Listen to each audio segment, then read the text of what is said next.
Every day, millions take to the internet to find love, a date, or just a hookup. While many encounters become exciting new relationships, some become devastating dates with death.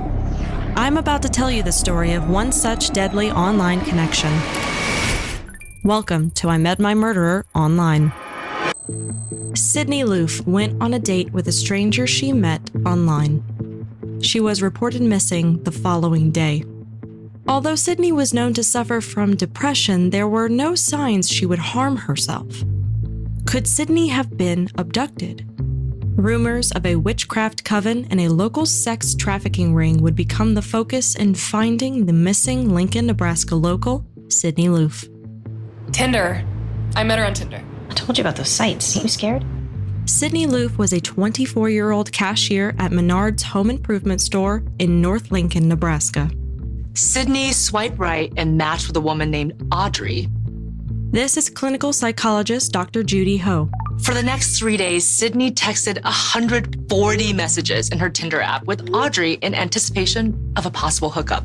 Turns out Audrey was just one of many online aliases of 23-year-old Bailey Boswell. This alias was in honor of her partner in crime and other activities, Aubrey Trail, a man nearly twice her age. Well, me and Bailey, mostly we were thieves and we ran cons. This is Aubrey Trail, who is awaiting execution on death row in Nebraska's Tecumseh State Correctional Institution. We had 3 girls that lived with us that we met on Tinder, and we pretty much went all over the country, stealing mostly antiques, bad checks, fraudulent checks. We were criminals. I mean, that's the only way I can really put it is we were criminals. And it was a blast. I mean, even sitting here on death row right now, I mean, if I could change the November night, I would change that. But as far as my lifestyle up until that day, I mean, I wouldn't change a thing. It was awesome. Criminal defense attorney Sarah Azari notes these weren't small-time thieves. Trail and Boswell conned a coin-collecting couple in Hiawatha, Iowa for $400,000.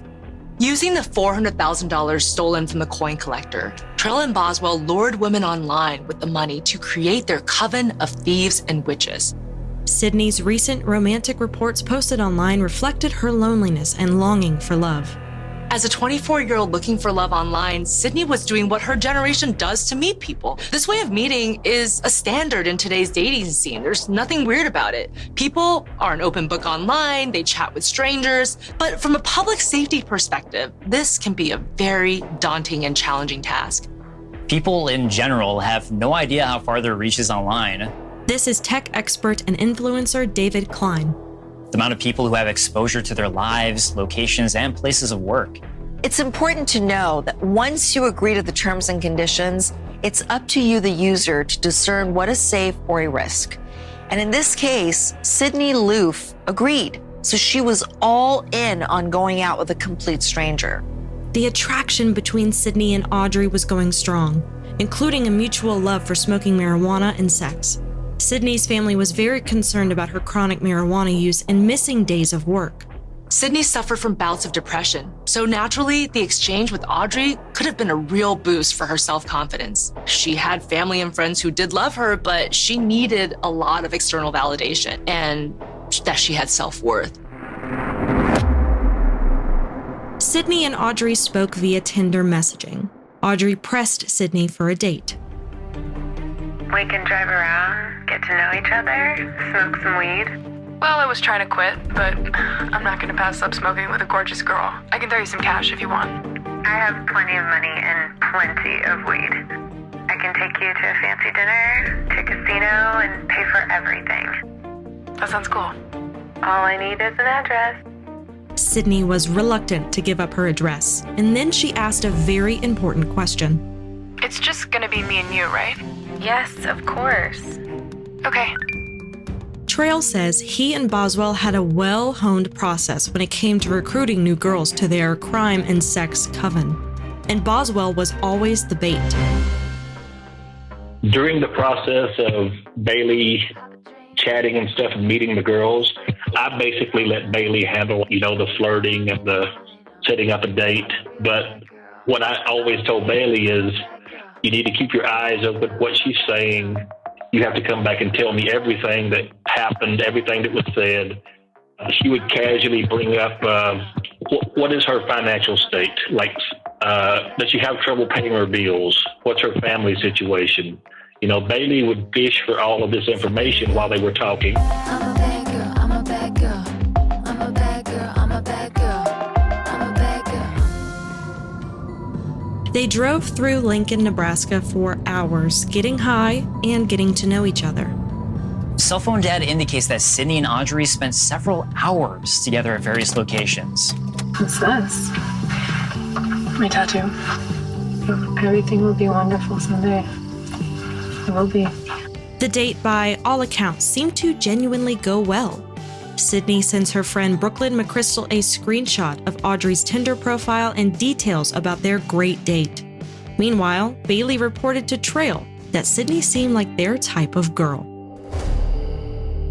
Bailey came back and said that she was really sweet. She was didn't have much money. She worked at Menards. I mean, stuff like that. And then she told me that she thought she would be open to talking, and anything that would make money. She thought that Sydney would be down for it. And so I took her at her word, and I said, okay, let's get her to the apartment. Sydney received a text message from Audrey at 12:53 the next day, during her lunch break. Want to hang out tonight? Audrey wants to hook up again. Okay, 7 p.m. work? See you then. Phone records indicate that the text message for the second date came from the parking lot at Menards Home Improvement. Trail and Boswell had gone to Menards so Trail could see Sydney for himself. I wanted to see what she looked like in person, to see if physically she was someone that I would be attracted to. So I went into Menards, and Bailey told me which one she was, and it just so happened that I passed her going in, and I turned around and I looked at her, and I was trying to get a good look at her and everything. Trail liked what he saw, so the second date was on. The last message between Sydney and Audrey was here. Audrey texted Sydney outside of her apartment at 6:54 p.m. This would be the last transmission from Sydney's cell phone. Trail and Boswell's plan was to have Bailey and Sydney end up back at their apartment in neighboring Wilbur, Nebraska. What we planned was simply, when Bailey went on her second date with her, Bailey would call me on speakerphone, and Bailey and I always kept a lot of weed and stuff at the house. So Bailey was talking about, can they stop by and get some weed? And I had some cocaine at the time, and would it be okay if Sydney came? I said, yeah, that's no problem. And I talked to Sydney a little bit on the phone, and she got real comfortable. I had her giggling and laughing, and so they pulled up to get some weed and coke, and they came in and sat down on the couch, and they were sitting together talking, and I went and poured them both a drink. Now, Trail and Boswell began grooming their newest recruit. Or so they thought. The evening didn't go quite the way they planned. Sydney went missing on the evening of November 16th. This is Lincoln Police Chief Jeff Blymeister. On November 17th, Sydney's mother contacted the Lincoln Police Department, and shortly after that, it was determined that she was missing. Sydney was a hopeless romantic. One look at her public Twitter profile portrayed Sydney as lonely. Dr. Ho believes Sydney's unfiltered social media posts made her an easy target to online predators like Trail and Boswell. In looking at Sydney's lonely online life, she posted often about being attracted to women, needing support, being lonely. It was all out there for people to see and take advantage of. We are still seeking any and all information from anybody regarding their knowledge of where Sydney could be, and to ask for their assistance. Attorney Sarah Azari. Sydney Loof was a missing person. The first 48 hours are absolutely critical. The Lincoln Police Department acted quickly. According to Sydney's phone, the last ping to a cell tower was at 8:31 p.m. on November 15, 2017, in Wilbur, Nebraska. The Lou family, who are very private and really don't speak with the media, stepped forward to alert the public that Sydney was in fact missing. In my opinion, someone knows something. Please do the right thing. Coming up, rumors began to spread about persons of interest, a woman, possibly Sydney's Tinder date, and a mystery man. But they were running into dead ends finding them.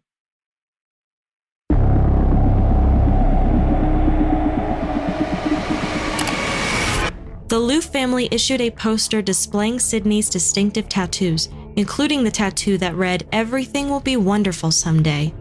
Sydney's Tinder date was a mystery, and the local community was tense.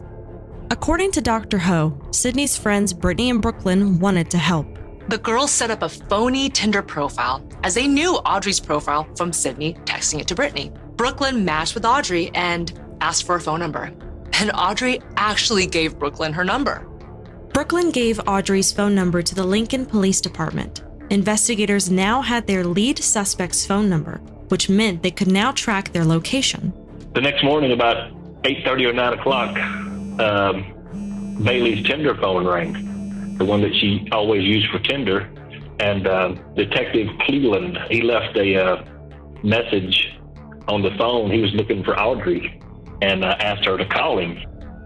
I didn't understand how they connected the dots so quickly. I mean, I didn't know what to think. I was kind of freaked out that they put two and two together so quickly. You can't really panic because Bailey was already counting on me for the answers, and I didn't have any answers, to be honest. I mean, I was just flying by the seat of my pants. With the Lincoln detectives already looking for Audrey, Trail and Boswell knew they had precious little time to make their escape. So we went to Omaha. We picked up Katie, the third girl that was with us for a week. We called ahead and told her that we were coming, and we picked her up. Once we got out of there, we stopped at the bank, and I put $2,000 or $3,000 in Katie's account because I wanted to. We were going to use her credit cards, of course. I took my car, left Bailey's there, and then we went to Harrah's Casino in Council Bluffs. We planned to stay there 3 days, but on the second day, I just got a real icky feeling. I mean, that we should go. So the morning of the third day, I sent Katie home in a taxi with Bailey to pick up her car because I assumed that they'd probably be looking for mine by now. She brought her car to the casino, and Bailey and Katie took my car and parked it in the Walmart parking lot in Omaha, and come back in a taxi, and we left and took Katie's car. Despite their attempts to throw law enforcement off their trail, the fugitives felt the pressure to keep running. We went to Kearney, and unbeknownst to me, Katie's mom had found out that she was with us. The cops had already went and talked to her, and she told them that Katie was with us. I had a friend that worked in law enforcement. As soon as we checked in to the motel in Kearney, Katie turned on her phone because she was going to call her mom and say that everything was okay. As soon as she turned on her phone started ringing, and it was the Omaha Police Department calling to do a welfare check. Then Trail's phone rang. His insider friend in law enforcement was calling to warn him that U.S. Marshals were on their way. My other phone, it rang, so I answered it. And my buddy said, "Man, they know you're in Kearney. Get the fuck out of there. Wherever you're at, get the fuck out of there right now." So I just snatched Katie's phone, turned it off, turned mine off, and I said, "Grab your shit." We hadn't even unpacked yet. We were there for a total of 9 minutes. Investigators arrived too late, and the suspects had already fled the hotel. Katie is madder than hell. She's just like, "What's going on?" So Bailey's the one that told her. She said, "Look, girl," because Katie was in love with Bailey, and Bailey loved her back. But Bailey said, "Look," she said, "this girl Sydney's missing." She said she came over to the apartment last night. She said, "We partied. I took her home, and now she's disappeared." I saw right away that Katie was going to become more of a liability than anything because now the cops were looking for her as a missing person. So me and Bailey discussed it, and I told Kaylee, I said, "Look, Katie, you're going to have to go home because you're going to draw huge amounts of heat to us. So Katie said, okay, I understand, even though she probably didn't, as it turned out. Through good police work and FBI technology, Lincoln law enforcement were rapidly piecing together their investigation. For starters, Sydney's phone number was pinged to Trail and Boswell's Wilbur apartment location. Tech expert David Klein explains. Basically, a cell phone tower can locate cell phone data, and by doing what's called a ping, you can locate the last time that cell phone data was accessed. And now that the Lincoln Police Department had Audrey's phone number, they could get cell phone tower info. Capture the information from the cell towers and use it to triangulate and locate the last position, the last ping that occurred. A search warrant was issued for the Wilbur apartment of Aubrey Trail and Bailey Boswell. Upon arriving at the Wilbur apartment to collect evidence, the landlord, Alan Cole, and his family revealed unusual activity on the night of Sydney's disappearance. So yeah, here's where I was, sitting here on my bed. I was texting my friend. Dayton Cole, Alan's son who lived in the apartment next door, described the sudden and overwhelming smell of bleach on the night of the 15th. There was just suddenly this terrible smell. It was like bleach. Definitely bleach smell. It was oh yeah. Alan Cole then said something that got the detectives' attention. This air conditioning unit, they ran it for 3 days at 60 degrees. It was totally frozen over. Investigators found phone data from Bailey Boswell's cell, and 3 women, believed to have known the couple, were contacted directly by the Lincoln PD. The women all told the same story to FBI special agents, that they met Bailey Audrey Boswell on Tinder in the summer of 2017. They mostly had sex with Boswell, sometimes with Trail or both Trail and Boswell. The women were terrified of Trail. He wanted to be called Daddy, and he would give the women $200 a week allowances to join their coven. In exchange for the money, the women also helped set up scams and steal antiques. There were allegedly 13 witches in the coven, although only 4 had been identified, and Bailey Audrey Boswell was the queen witch above all. All 3 women say they left the coven 2 months before Sydney Loof's disappearance. Trail and Boswell arrived in Spencer, Iowa on Thanksgiving Day.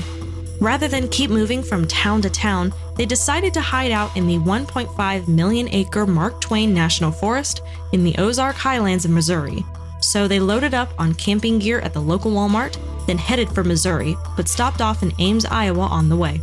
We were there for 2 days. Up until this time, we were just people of interest. Our picture had not been put on TV. Our picture had not been put in the newspaper or anything. So I was constantly following everything on one of my phones. I mean, every hour, every 30 minutes, I would Google Sydney Loof, and all this new information would come up. And about 3 o'clock in the morning, 2 days after we got there, I woke up and I just typed in Sydney's name. And the first thing that pops up was pictures of me and Bailey. We turned for people of interest as suspects, and they posted our pictures. So I grabbed Bailey by the leg. Our signal was no time. If she ever said no time, or I ever said no time, that meant we had to go, and we had to go and leave everything right now. So I was just yelling, no time, no time. And she knew what was going on. She jumped up, got dressed, she grabbed her purse, she stuck her money, and I think a pair of panties, and maybe just a couple of other things. She stuck it in her purse. Everything else we just left at the motel, and we were out the front door. We jumped in the car. I pulled into the Walmart parking lot. The Walmart's right across the street. We beat the U.S. Marshals and the State Patrol's task force out the door by about 15 minutes. So after that, we jumped back on the highway. We were trying to get to the state forest that day, but it got after midnight. So I hit a rest area and took a chance, and I parked between 2 trucks, and we slept a little bit. About 6 o'clock that morning, I said, fuck this. I had this brilliant idea. I don't know where it comes from, but I regret it now. I said, baby, let's post YouTube videos and proclaim our innocence. Good morning, Lincoln and Omaha and probably several other places. This is Aubrey Trail, and this is Bailey Boswell. I guess y'all also know her as Audrey. The video was uploaded to the Loof family Facebook page called Finding Sydney Loof. This is Batman villain level stuff. Normal people don't proclaim innocence on social media. They turn themselves in. I'm Bailey, Audrey on Tinder, and a few other names because I have warrants, but this really isn't about me. This is about Sydney. I met her on a Tuesday. We drove around Lincoln, smoked weed. I went to take her home, and she asked me to drop her off at a friend's house. So, I haven't heard from her since.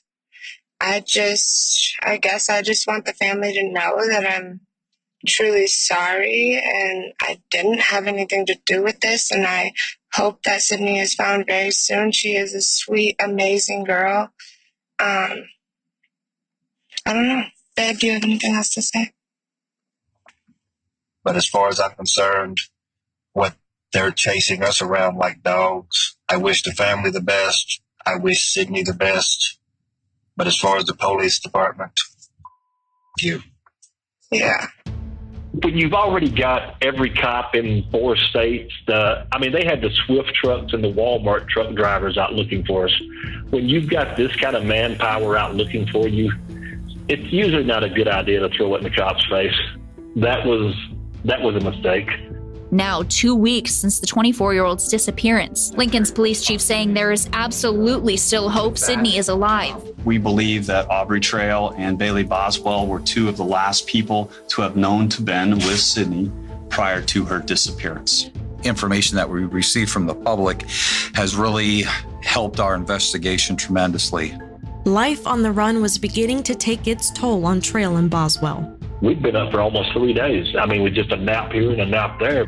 Finally, we went back to Branson. I knew the guy that owned the Windmill Motel, so we checked into the motel there, and we went to sleep that night, had sex 2 or 3 times because we knew it was close to being over. So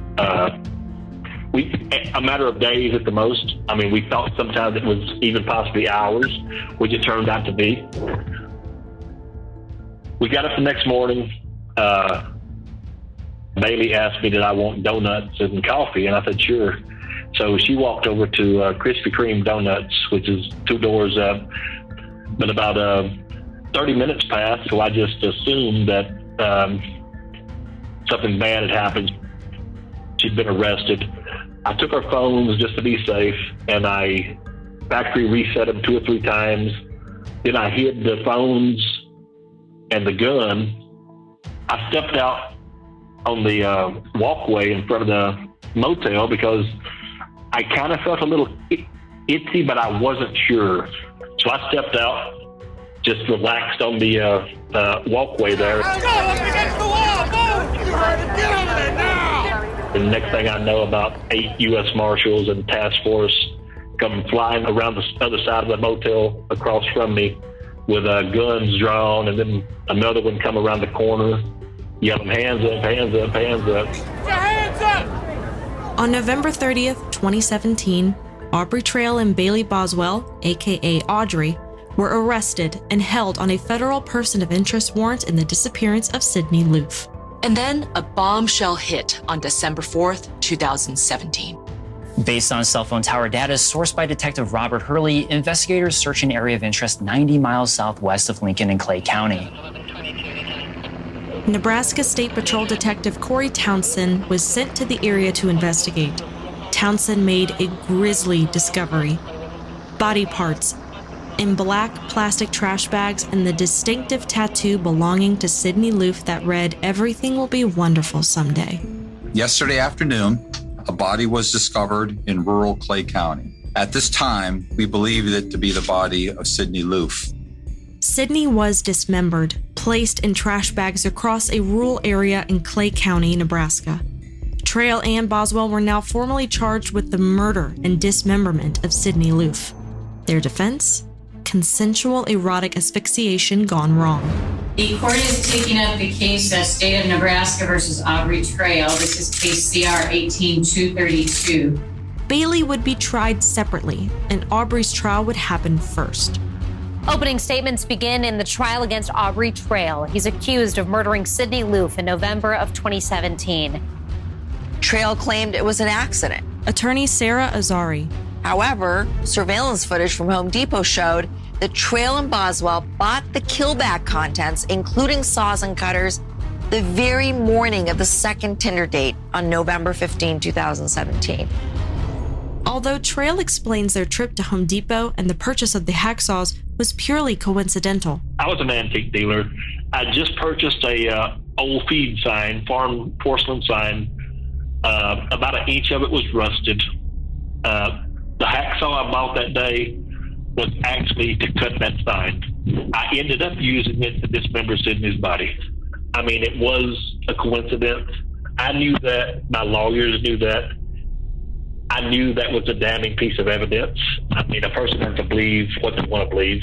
But that one episode there, it was a coincidence, and it was not bought for that. It was bought for exactly what I said it was, but there was no way to make anyone believe that. The picture of Sidney's last night became clearer. Bailey picks up Sidney at her house, calls you and tells her that she's on the way. This is true. Back to Will. This is true. And Sidney never leaves your place. This is true. Except in garbage. This is true. Dumped in the ditch. This is true.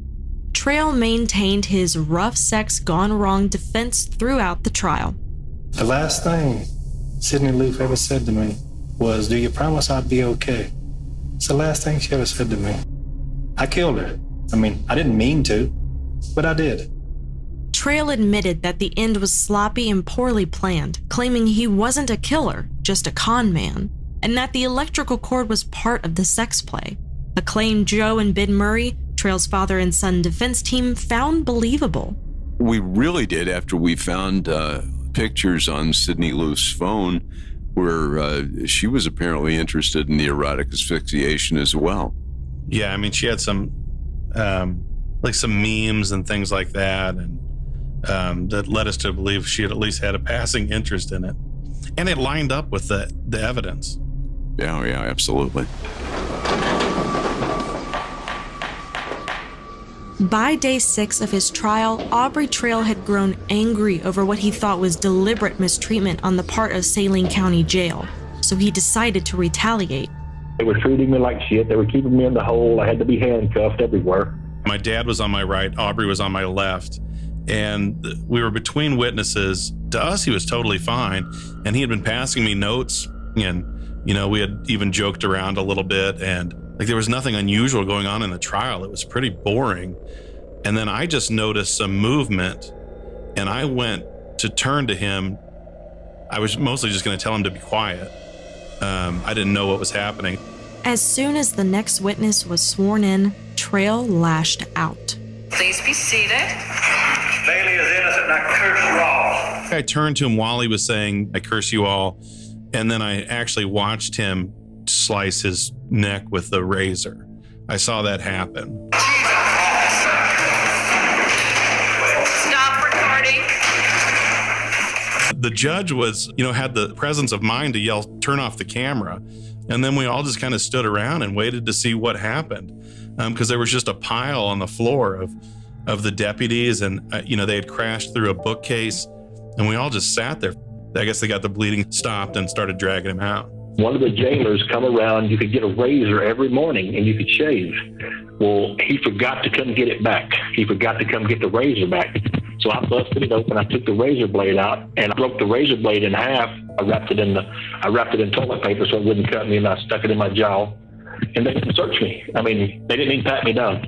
At the time, back then, I was in a wheelchair, so they didn't really think I was a threat, But so I pretty much they rolled me right in with the razor blade in my hand.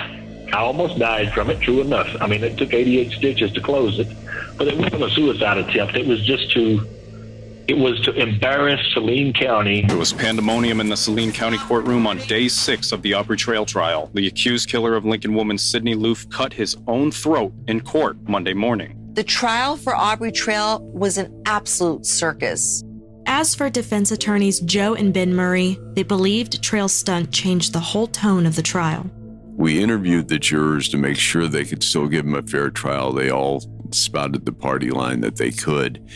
But it just seemed different to me. It just seemed like after that incident, nobody was paying any attention. I just had the feeling that their minds were made up, and despite the fact that we brought out what I considered to be very important information after that, it just seemed to fall on dead ears. When the trial resumed, the prosecution revealed groundbreaking technology that tracked one of Bailey Boswell's phones via cell phone towers and call activity. Investigators could accurately monitor the speed that Boswell's phone was traveling at and where the phone stopped. Each stop directly corresponded with a drop-off point of Sydney's remains. The duo left a digital trail where all signs led to them being Sidney Loof's killers. This is Captain Jake Dilsaver of the Lincoln Police Department. The information from Verizon that was received was that the phone had been inactive for about 24 hours, but it had last pinged in Wilbur, Nebraska. Coming up, Aubrey Trail reveals, for the first time, the diabolical and deadly plan he had for controlling the women in his coven.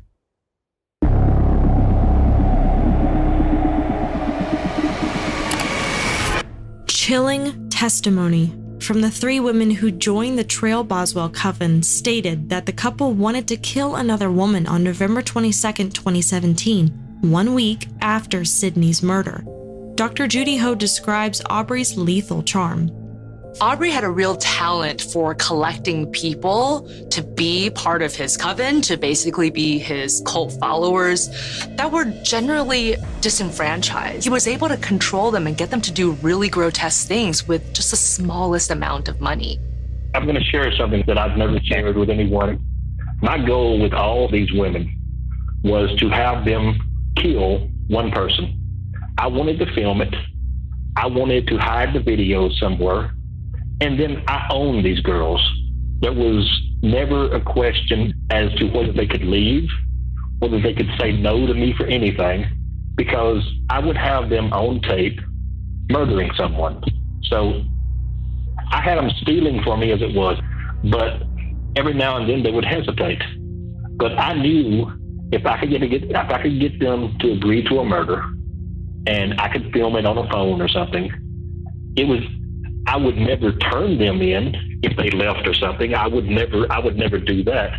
But the threat of it would be just as good. So that was my plan. On July 10th, 2019, Aubrey Trail was found guilty for the murder of Sidney Loof. State of Nebraska and Aubrey C. Trail, the defendant, guilty of murder in the first degree. Trail was given the death penalty for the murder of Sidney Loof. Bailey Boswell was convicted in 2020 of killing Sidney Loof. She pleaded with the judges to spare her life for her 7-year-old daughter's sake. On November 8, 2021, a divided 3-judge panel sentenced Boswell to life in prison without the possibility of parole. She is currently appealing her sentence. First, I would like to say that even though I have to direct my statement to the court, I understand that it's not for the court, it's for Sidney Loof's family. At his sentencing, Aubrey Trail was granted the opportunity to read his statement before the court and the Loof family, surprising everyone, including his attorneys, with a stunning confession. And I also want you to know that my attorneys could only defend me on what I told them, and I think they did a great job at that, but they could only work with what I told them, I guess is what I'm trying to say. I am writing this down so that I don't leave anything out, as this will be the only time I get to address Sidney Loof's family. I realize that nothing I can say here today will change in the least what I did to Sidney 3.5 years ago. I won't say I'm sorry, as that would be an insult to you after what I've put you through. And I won't ask for forgiveness, as I don't believe there is such a thing. I doubt that there is such a thing as closure in a case such as this, so I won't pretend that I am doing that. I am only doing what I should have done 3.5 years ago. A lot of very bad things have been said about me, and I don't disagree. I have never claimed to be a good person, but I do, however, live by a set of rules. During my interviews with law enforcement and here in this courtroom, a lot of lies were told about Sidney Loof. I was fighting a death penalty case, so telling the truth was the farthest thing from my mind. And I would now like to clear those up. Sidney Loof did not die as a result of erotic asphyxiation. I murdered her. Sydney was never a part of our group. She was never paid to participate in any sexual or criminal activities, nor did she ever make phone calls for me in any of my scams. Sydney was never at the Grand Weaver Motel with me. The 2 motel clerks that testified that they saw her there with me on more than one occasion were mistaken. I took a lot of women to that motel, and obviously they mistook one of them for Sydney. The landlord's wife from the apartment here in Wilbur who testified that she saw Sydney at the apartment with me earlier in the summer of 2017 was mistaken. Sydney was never at the apartment prior to the one time in November of 2017. A lot of women were in and out of there. A lot of them were blondes. I'm sure she mistook one of them for Sydney. When I told law enforcement where Sydney Luce's phone was and told them that what was on her phone would help me more than it did them, it was a calculated risk. I had no idea what was on her phone. I took a guess that there would be something on the phone that could be used in a negative light. There were a couple of pictures and comments on there that I exploited to the fullest. They had absolutely nothing to do with her being involved in a secret lifestyle. Katie Brandel, who was with us for a week after Sydney's death, had nothing to do with it, and she was not with us when we disposed of Sydney's body in Clay County. Until now, I have never told the truth about how and why Sydney died. Almost everything I said was a lie unless it benefited me. The state got a lot of it right, but not some of the biggest things. I did use Bailey to lure Sydney to the apartment as I had done with all the girls. You heard 3 of them testify at my trial. The plan, however, was not to get her there to kill her, but to pull her into our little group. I used women for sex and in my criminal activities. Killing her intentionally would have been very counterproductive. I do not deny, however, that I premeditated Sydney's murder. The only difference is it was 2 or 3 hours after she got to the apartment that I decided to kill her, and not days in advance. But premeditation, as I understand, is premeditation, and that makes very little difference. I seriously misjudged Sydney from her and Bailey's messages and what happened on their first date. Once I sat Sydney down and started explaining how we made money, some of our criminal activities, and about the group sex and other things, I knew I had made a bad mistake as Sydney somewhat freaked out. I tried for about 30 minutes to calm her down and had Bailey talk to her, but it did no good. I finally restrained her by tying her hands in front of her. I took her in the bedroom and told her to lay down and relax and warned her what would happen if she didn't. The truth is, I killed Sydney because of her reaction to what I had told her and shown her. I had no doubt that she would tell people if I let her go. At the time, Bailey and I both had warrants and were living the good life from our criminal activities, and I was willing to do anything to protect that. I strangled Sydney with an extension cord in the bedroom of the apartment here in Wilbur. I have always told the truth when I said Bailey was not in the bedroom when I killed Sydney. Bailey was in the living room when I killed Sydney. All I told Bailey when I went into the bedroom was to stay there. I was going to talk to Sydney. I've always told the truth that the reason I dismembered her body was that I could find no other way to get her out of the apartment without being seen carrying her. Bailey helped me carry Sydney's body from the bedroom into the dining room. I had planned to have her help me in the dismemberment, but she started dry heaving, just carrying Sydney's body, so I did it myself. I am the one who made the outline around Sydney's tattoo. There was no message or satanic anything meant by that. I had planned to remove her tattoos to make it harder to identify her body, but didn't. That is why the tattoo was outlined. Bailey and I cleaned up the apartment, and she drove me to Clay County, where I disposed of Sydney's body in an overgrown ditch line. I've done some terrible things in my life, but this is the only thing I have ever done that I feel real regret about. In the past, I could justify myself, but not this time. Sydney did nothing but reject my lifestyle and threaten to expose it, and I killed her for it. I am fully aware that nothing I have said will change a single thing here today, but it is the truth. I am not looking for mercy, forgiveness, or anything else. To be quite frank, and with no disrespect intended to the court, I could care less what you do to me here today. Thank you, Your Honor. Defense attorney Ben Murray. We knew he was going to make a statement, and I don't know how much of it's true, but he did say that part of the reason he wanted to make the statement was to give some closure to the Loof family, and to remove any of the implications we had made toward her during the trial, or to take the heat off Bailey. And that was kind of his thing the whole time, was that he never wanted any blame to go towards Bailey. And then came the sentence that surprised no one. On count 1, murder in the first degree, a class 1 felony, the defendant is sentenced to death. Bailey Boswell is appealing her life without parole sentence and declined our interview request. Although Aubrey Trail has resigned himself to his fate on death row and plans to sue the state of Nebraska to force them to execute him, he had a very specific reason for agreeing to be interviewed for this episode. I've come to the realization that no matter what I say or do, me and Bailey Boswell, history is going to paint us as monsters no matter what. And since that's the case, I mean, I would at least like them to get it right. I mean, I'm not trying to be funny or nothing, but if they're going to paint me as a monster no matter what I do, I want them to at least paint me as the right kind of monster. The prosecution made a big thing about we called her there to kill her. No, we called her there because I was going to try to pull her into our group. That was the real reason for getting her there. Calling a girl to my own apartment and killing her is very counterproductive to what me and Bailey had going on. I'm not stupid enough to do that. But it turned out that that's what happened. There was nothing that Sydney Loof could have done when two people set out to murder somebody. Sydney Loof met her murderer online.